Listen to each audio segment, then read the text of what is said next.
Независниот кандидат за председател Еван Макмалин почна да ги одвлекува гласовите од кандидатот на републиканците Доналд Трамп во Јута, едно од главните упоришта на републиканската партија. Доколку овој екс-оперативец на ЦИА освои 6 изборни гласови што и припаѓаат на Јута, а некои анкети тоа и го покажуваат, тој може да го блокира Трамп, но и демократскиот кандидат Хилари Клинтон да влезат во Белата куќа. Причината лежи во сложениот изборен систем во Соединетите држави. Американските избирачи ќе гласат на 8 ноември, но за така наречен изборен колеж, кој всушност го избира председателот. Тогаш, врз основа на директното гласање се избираат 538 членови на изборниот колеж од 50 држави и областа Колумбија. За да се победи на изборите се неопходни 270 нивни гласови. Ако изборите се тесни и ако 6 изборни гласови од Јута одат на кандидатот Еван Макмалин, тоа разбирливо ќе значи дека другите двајца кандидати ќе немаат мнозинство, вели Тейлор Дарк, професор по политички науки на Калифорнискиот државен универзитет во Лос Анџелес.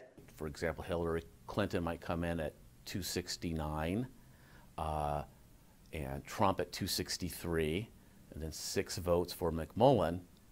Nobody has a majority at that point.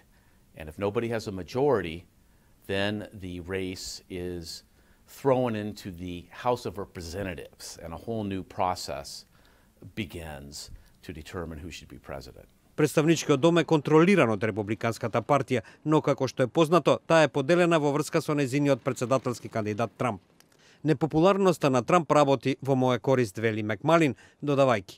And I think that we would be able to convince Republicans that they should support us because we share their policy positions and Donald Trump really doesn't.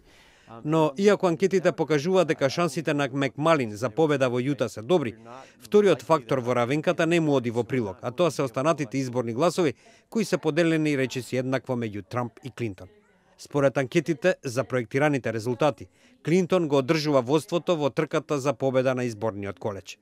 Проекциите велат дека Клинтон ќе освои најмалку 278 изборни гласа, а Трамп најмалку 174. Obviously, in a year like this, who knows what could happen. If it did come down to Utah preventing both of the candidates and it going to the House, that would just be fascinating drama and theater, but I don't see it happening that way.